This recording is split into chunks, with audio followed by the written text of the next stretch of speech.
Bangungot talaga ang Cleveland sa playoff. Hindi ka panipaniwala ang stats sa huling 10 laro.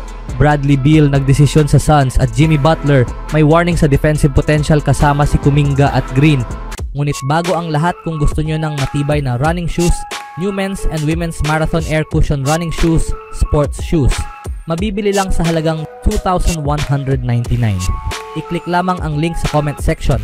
Ang Cleveland Cavaliers ay naging mahusay simula pa lang ng season na ito, ngunit ang kanilang huling 10 laro ay ang ilan sa kanilang pinakamaganda ngayong season. Ipinunto ito ni Kirk Goldsberry na naglabas ng kanyang pinakabagong efficiency landscape graphic sa X. Ayon kay Goldsberry, ang Cavaliers ay may number 1 net rating, number 1 offensive rating, at number 4 in defensive rating sa loob ng 10 laro. Hindi nakapagtataka na nasa isang matinding winning streak sila laban sa ilang napakahirap na kalaban. Swerte na ang anumang team kung makakamit nila ang isa sa mga ranking na ito, kaya't ang pagiging nangunguna ng Cavaliers sa parehong net at offensive ratings ay espesyal. Ang huling 10 laro nila ay pawang panalo na nagdala sa kanila sa isang 15 laro na winning streak. Nagsimula ito sa kanilang tagumpay laban sa New York Knicks noong Pebrero 21. Simula noon, kanilang tinalo ang mga kuponang tulad ng Memphis Grizzlies, Boston Celtics, Milwaukee Bucks at iba pa. Ang kanilang opensa ay naging kahanga-hanga at minsan lamang silang bumaba sa 110 points. Ang kanilang depensa ay kahanga-hanga rin na nagpapatunay na sa wakas ay naging isang two-way team sila. Ang kuponang matagal nang hinahangad ng kanilang mga tagahanga. Sa Sabado ng araw, susubukan ng Cavaliers na talunin muli ang Grizzlies. Kapag nagawa nila ito, magkakaroon sila ng 16 na game winning streak, ang kanilang pinakamahaba sa season na ito. Papalapit na ang playoffs at nais ng Cavaliers na pumasok dito na may pinakamataas na efficiency sa liga. Ginagawa nila ang lahat ng tama sa ngayon at nais nilang ipagpatuloy ito sa pagsisimula ng postseason. Anong masasabi niyo mga kaibigan? Nakikitang bangungot ang Cleveland sa 7-game series. Sa ibang balita naman, sa trade deadline noong nakaraang buwan, nang kailangang makahanap ng bagong team ang Suns para kay Bradley Beal upang makumpleto ang isang trade para kay Jimmy Butler, walang naging kasunduan. Bahagi nito ay dahil sa limitadong merkado para kay Beal, ngunit mas malaking hadlang ang kanyang no-trade clause na kailangang niyang ipawalang bisa para maisakatuparan ang anumang deal. Kung nais ng Suns na muling ayusin ang kanilang roster sa paligid ni Devin Booker at bumaba sa second apron ng luxury tax, kakailanganin nilang muling pag-isipan ang mga trade para kay Beal ngayong off-season. Hindi lang ang pag-trade kay Kevin Durant. Mas bukas si Beal sa isang trade ngayong off-season ayon sa kanya sa panayam ni Tim McMahon ng ESPN. Ang tanging kondisyon niya ay nais niyang mapunta sa isang koponan na may tsansang manalo. Iba ang sitwasyon sa summer, sabi ni Beal. Mas malinaw ang lahat sa mesa, mas marami kang option. At ang pinakamahalaga para sa akin ay ang manalo. Nakapagtala na ako ng 30 puntos kada laro. Naging all-star na ako, naging all-NBA na ako. Gusto kong manalo. Palagi na lang akong may label na hindi pa ako nananalo ng kahit ano. Kaya ano man ang kinakailangan para sa team, maging sa pagmumula ko off the bench, starter o anuman, gagawin ko. Nag-e-enjoy ako sa laro, tao. Masaya ito. Sinisikap kong huwag hayaang mawala ang kasiyahan nito para sa akin. Nasa NBA pa rin ako, may pinakamagandang trabaho pa rin ako sa mundo at nasa akin pa rin ang no-trade clause ko.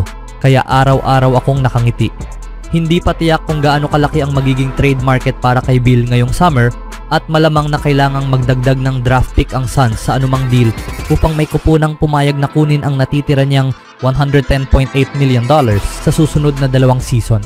May halaga pa rin si Beal sa liga, nag-a-average siya ng 18 puntos kada laro ngayong season at may 39.3% shooting from long range. Capable pa rin siyang makapag-ambag ng opensa, ngunit hindi na siya ang magiging pangunahing offensive creator, lalo na sa unang unit. Sa ngayon, mas malaki ang kanyang presyo kaysa sa kanyang kontribusyon na naglilimita sa demand para sa kanyang serbisyo. Hindi rin niya gustong iwan ang kanyang pamilya at lumipat, kaya dapat ay sa isang sitwasyon kung saan siya magiging komportable at may tsansa ang koponan na manalo. Gayunpaman, mas malaki ang posibilidad na matrade siya sa Hunyo sa paligid ng NBA draft o sa panahon ng free agency sa Hulyo kaysa noong trade deadline. Asahan ang maraming balita tungkol kay Beal ngayong summer. Kung may matutuloy man sa mga ito, isa na sa mga tanong iyon. Anong masasabi nyo kay Beal mga kaibigan? Saan siya nababagay? Sa sumunod na balita naman, ang Golden State Warriors ay pinalawig ang kanilang winning streak sa 6 na sunod na panalo matapos ang isang dominanteng 130-104 na tagumpay laban sa Sacramento Kings noong Biyernes ng araw. Bumalik si Jonathan Kuminga sa lineup matapos ang 31 larong pagkawala dahil sa sprained right ankle at agad na nagkaroon ng epekto ang kanyang presensya. Si Jimmy Butler na nagtapos ng laro na may 6 na puntos, 7 assists, 5 rebounds at 1 steal ay nagbahagi ng kanyang saloobin tungkol sa pagbabalik ni Kuminga sa isang post-game interview kasama si Anthony Slater ng The Athletic. Gusto ko na ang kasama ko ay lumabas doon ng agresibo, inilalagay ang bola sa basket, mataas ang enerhiya, tumatalon ng mataas at dumadakdak, sabi ni Butler. Gusto ko siyang maging pinakamahusay sa kanyang kakayahan, patuloy na maging mahusay upang matulungan ang koponang ito na makamit ang isang espesyal na bagay. Naramdaman ang epekto ni Kuminga sa kanyang pagbabalik matapos siyang magtala ng 18 puntos, 3 rebounds, 1 assist at 1 steal habang may 7 out of 10 shooting in just 20 minutes. Ang kanyang pagbabalik ay nagbibigay ng isa pang antas ng versatility sa rotation ng Warriors habang patuloy silang umaangat sa Western Conference standings. Nang tanungin tungkol sa posibilidad ng paglalaro kasama sina Kuminga at Draymond Green, binigyang diin ni Butler ang lakas ng kanilang depensa at playmaking sa lineup. Sa tingin ko, ito ang pinakamadaling anyo ng basketball kapag may 3 defenders tayo. Ako ang 5 na kayang mag-switch na nakikipag-usap sa lahat sa court, ani ni Butler. At sa opensa, may mga taong mabilis gumalaw, matatalinong manlalaro, laging dinadala ang bola kung saan ito dapat mapunta at tumutulong sa kanilang lahat na makapuntos sa ilalim. Sa tingin ko, kapag kaming 3 ang nasa floor, maraming magagandang bagay ang mangyayari.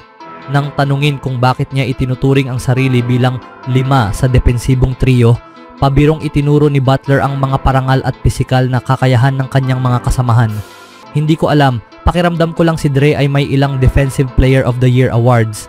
Si Kuminga ay isang pambihirang atleta at 22 taong gulang pa lang.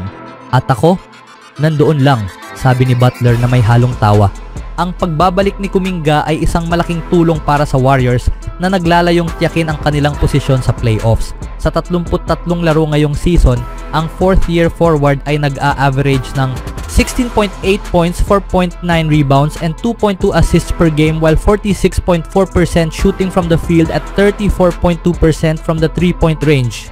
Ang Golden State ay umangat sa 38-28 record matapos ang panalo noong Biyernes na inilalagay sila 3 laro sa likod ng Houston Rockets para sa ika-5 pwesto sa Western Conference. Ipagpapatuloy ng Warriors ang kanilang 6 na larong homestand sa isang laban kontra sa New York Knicks sa linggo ng araw. Mawawala si Jalen Brunson para sa New York na inaasahang mawawala ng 1 o 2 linggo matapos magtamo ng sprained ankle. Anong masasabi niyo mga kaibigan sa potensyal ng depensa ng Warriors kasama sina Draymond Green, Jimmy Butler at Jonathan Kuminga?